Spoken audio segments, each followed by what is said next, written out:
Hello and welcome. My name is Devin with HDpiano.com, and in this video we'll be learning the essential scales of C major.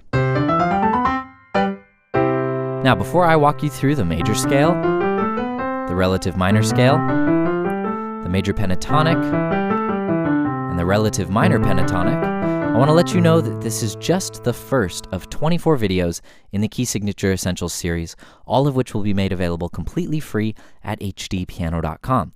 There are 2 videos for each of the 12 key signatures, as well as an accompanying PDF resource and some practice tracks, so you'll be able to learn the essential scales of every key, as well as some essential chords, progressions, and popular styles in every key.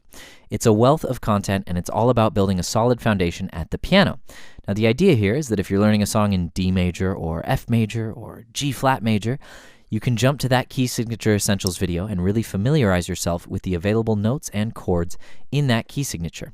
And you'll watch your practice efficiency, retention, and understanding improve exponentially. I guarantee it. It's important stuff. So let's get started. Let's dive into the key of C major.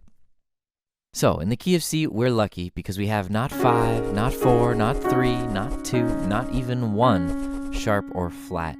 So for the sake of this video, you can erase those black notes because we're only going to be working with the 7 white notes: C, D, E, F, G, A, and B. All right, then we land back here at C and the pattern continues. So these are the 7 notes of C major. They go all the way up and all the way down the keyboard.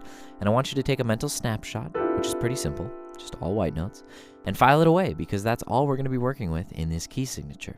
All right, let's take a look at how to play the major scale correctly with the right hand. Now you'll notice that I play a few notes, I play a few more in a new position, play a few more, play a few more. And we're going to first look at this scale in terms of those chunks of fingering, all right? So we play 3 notes, that's 1, 2, 3, thumb, pointer, middle, on C, D, and E. It's our first chunk. Get a feel for that, 3 notes together. We're going to bring our thumb up to F and play the next 3 notes. That's F, G, A, and B. Leaving our pinky free, which we're going to save for a little later. And then we're going to repeat those 2 chunks. So that first chunk was C, D, and E. And then that next chunk was F, G, A, and B. And you want to make sure you're using the correct fingering here because this is what these are for kind of building a bit of muscle memory for these fingering patterns. And then when we get to the top of our 2-octave scale, we can use our pinky on C. So to come back down, we just reverse. All 5 notes, then we get our middle finger on E. And we have 3 notes. Ring finger on B, come down to F. Middle finger on E, 3 notes, and you could continue down the keyboard if you'd like, but I just want you to take these chunks, 1, 2, 3, 1, 2, 3, 4, 1, 2, 3, 1, 2, 3, 4, 5, and just practice going up and down the keyboard, slowly increasing your speed, but don't push it. But this is just how we're gonna really cement the feeling of this scale in our fingers. All right, and then once you get a good general idea of how that works, you can start walking up the scale. So we're going to walk up much like taking steps with our 2 feet, right? 1 foot down, and as you get that next foot ready, you drop it down and the other foot comes up, and that pattern repeats. So our notes will be smooth and connected, but they will not overlap, all right? They won't be lazy. It's easy to kind of get lazy with your scales and just kind of drag your feet, But no, every note is intentional, and then with every new note, the last note comes up. So we do those first 3 notes, C, D, and E, and then we have our first cross under. So while holding E, we bring our thumb under to F, play F, and then reset our hand for G, A, and B. Right, so that was that first chunk into that second chunk, and then from B, we're going to do the same thing. Bring our thumb under and play C, let off B, reset our position, walk up to E, and then here comes the second chunk. F with our thumb, reset,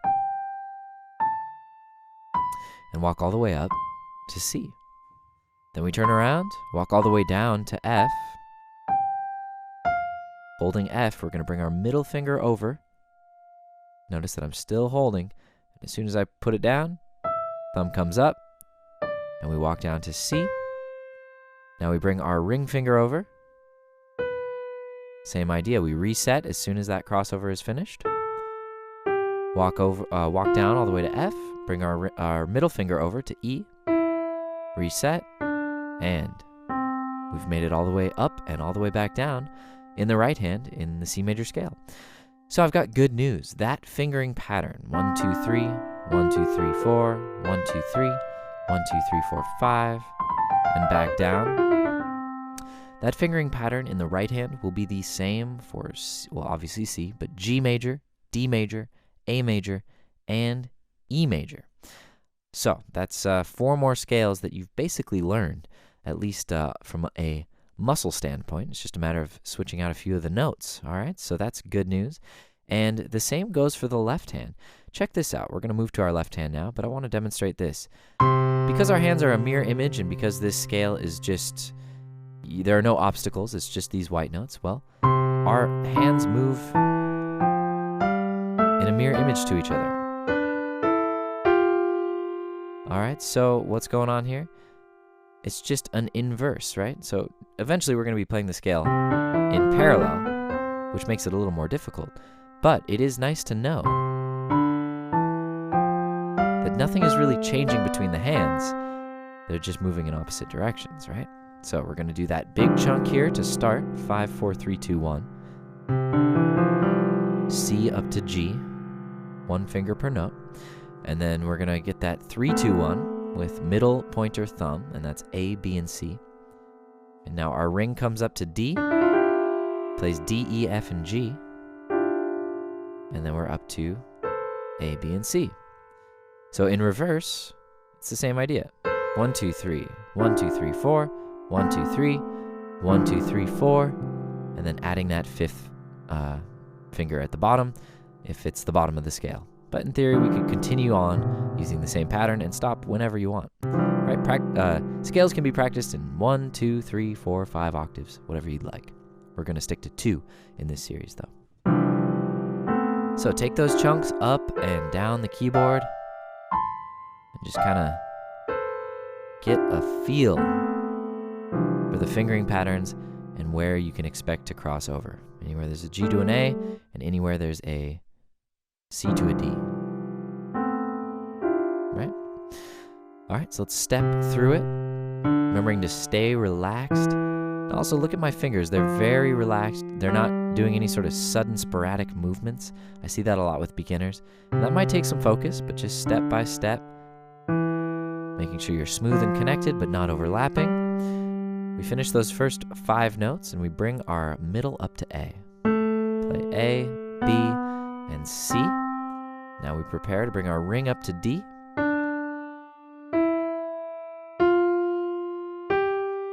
D, E, F, and G. And we bring our middle up to A, B, and C. And now we turn around. C, B, A. Cross under with the thumb to G. Stop at D with the ring finger and cross under with the thumb to C. Stop at A with the middle, cross under with the thumb to G, and make it all the way down. And we land back at C. So there it is in the left hand. Now the same perk applies to the left hand. This is the same fingering for G, D, A, and E, but also F major. So we get a little more bang for our buck in the left hand. So if you memorize this fingering, you get a strong sense of it, well, your muscles will have a good idea for how to play G, D, A, E, and F. So we're covering a lot of ground already. Okay, now, before putting our hands together, I want you to make sure that you can first confidently play the scale with your hands separate, with the correct fingering, staying relaxed, making sure it's smooth and connected, but not overlapping. All right? Everything should feel comfortable and fluid. You could even try playing each hand separately with your eyes closed, for example, to really make sure you have a sense of the distance between each note and where those crossovers happen. But now's the time to pause this video and practice as much as you need to. And when you're ready, we can walk through the scale with both hands. So this is where things get a little bit tricky because our crossovers will happen at different times for each hand. But like I said, the advantage here is that this pattern between the two hands will be identical for G, D, A, and E. So if you really focus on this scale, you'll be able to extend this fingering pattern to numerous other scales. All right, so let's get started. Do your best to follow along and repeat as much as you need to. Pinky in the left, thumb in the right. Play D, play E. Now our right hand thumb comes up to F. Play G. Now your left hand middle comes up to A. Play B. Right hand thumb up to C. Left hand ring up to D. Play E. Right hand thumb up to F. Play G. Left hand middle up to A. Play B. And made it up to C. Now we turn around. Come down. All the way to A. Left hand thumb plays G. Play F. Right hand middle plays E. Play D. Left hand thumb comes under for C. Right hand ring comes over for B. Play A. Left hand thumb comes under for G. Play F. Play E. Play D. Play C. Did I leave out one crossover there? Yes, I think right hand middle comes over for E.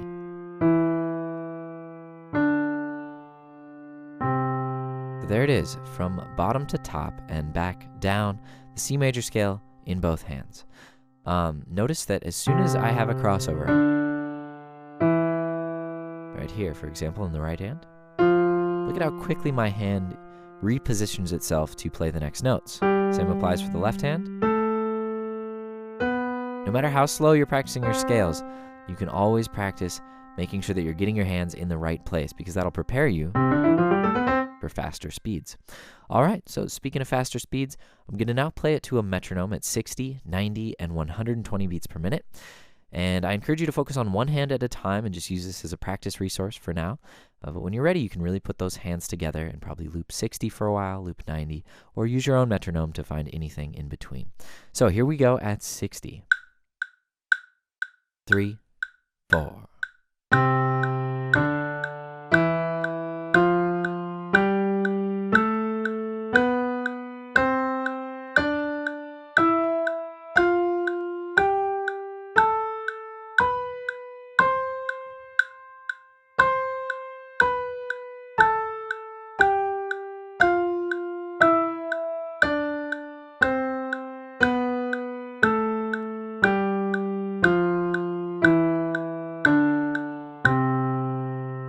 All right, let's bump it up to 90 beats per minute. Here we go.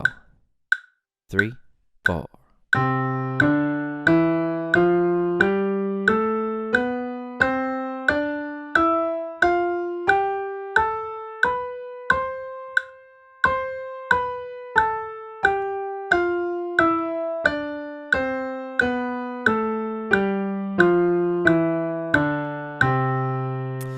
Great. And now, 120 beats per minute. Here we go. 3, 4.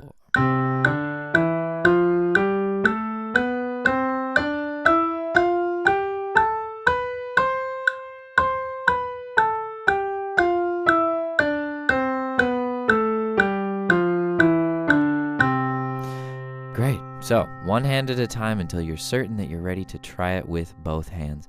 Of course, I'm expecting you to pause this video and practice as much as you need to. So the more you practice, the faster you'll be able to play your scales, and eventually you can aim for eighth notes at 120 and beyond. Sounds like this.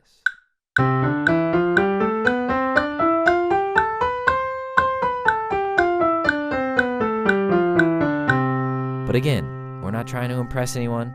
Only speed up when you're ready. This is about building a strong foundation with great technique and a solid understanding. All right? So there you have it. That's the major scale. All right, when you're ready, we can move on and take a quick look at the relative minor scale. Though it uses the same 7 notes, it has a much darker sound because it starts on the relative minor, A. I will say that learning this scale is helpful but not essential, and I will be discussing minor scales in depth in a later series, so I will keep it brief here. The good news is the fingering is identical to the fingering for the major scale. And since we're only working with white notes and there's no shifting of any obstacles, it's just the same no matter where you start. Starting on A really is super easy. So once you've internalized the fingering of the C major scale, it will be very simple to just move your hands down to A and start it from A. This gives you the A natural minor scale, that's the relative minor. But I will say that while it sounds easy, I do want you to really practice this and think about A, all right? Because when you think about A, you recontextualize the sound of that scale and you really hear it in a minor context. And this is important for learning any songs in a minor key or any melodies in a minor key, that you really know that A is your home base in this case. Because if you just start from A and think, oh, it's just the C major scale, you'll be hearing the major scale, but you're just starting from a different note. But I really want you to play the minor scale. So there it was, nice and slow. Same exact crossovers, right?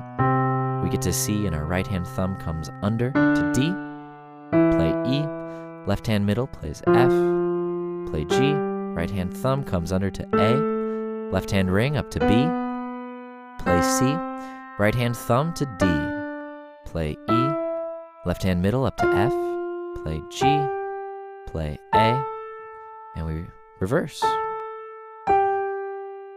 At F, our left hand thumb plays E, play D, right hand middle comes down to C, play B, left hand thumb under to A, play G with the, we're gonna bring our right hand ring down to G, play F, left hand thumb to E, play D, right hand middle to C, to B, and down to A. So there it is, both hands. But again, I encourage you to work on one hand at a time and ramp up the tempo just like we did with the major scale. So pause, practice as much as you need to. All right, let's move on to the pentatonic scale. This scale removes the 4th and 7th degree of our major scale, leaving us with C, D, E, skipping F, playing G, and A, and then skipping over B as well, so that it would just repeat up the octave. Now, instead of learning this scale in a traditional fashion, walking up, walking down, I want to look at it in the context of what it's best for: hooks, melodies, and bass lines. After all, these 5 notes are all you need to play the melody for Amazing Grace, My Girl, Shut Up and Dance, Just the Two of Us, Hit the Road Jack, the bass line to Billie Jean, or even the crazy horn line from Sir Duke, with the exception of a couple of quick passing tones. Those are just a few notable examples. There are thousands of melodies that rely on just these 5 notes, if not mostly these 5 notes. Now, it can be played as a major pentatonic by starting on C, or as a minor pentatonic using the same notes but starting on A. So here's what I want you to do. Hold down a C in your left hand and just kind of explore the keyboard with those 5 notes. And this will help you hear it in a major context with the C in the left hand. And at whatever tempo is comfortable, just kind of walk up and down, randomly select some of those notes, maybe even label them on your keyboard.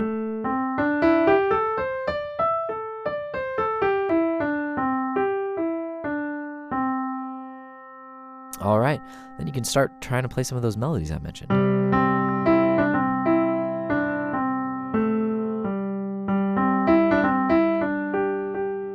Or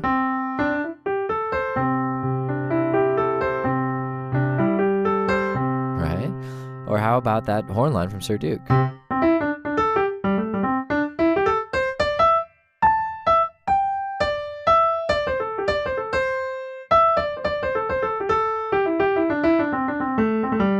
right, as you can see, I'm just playing those 5 notes. At the beginning, I did skip over those passing tones, so it sounded a little bit vanilla, but it's clearly rooted in just those 5 notes. So there it is in a major context. Now, what if we play an A in our left hand?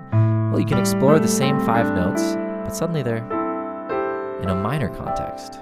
So again, just play around, explore the sounds, see if anything comes to mind, try out some different fingerings. There's no real perfect fingering for the pentatonic scales. And then see if you can recreate some of those melodies. Let's see. All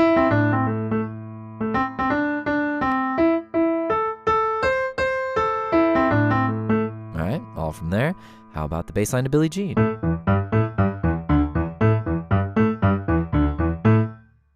Even for the 4 chord, works.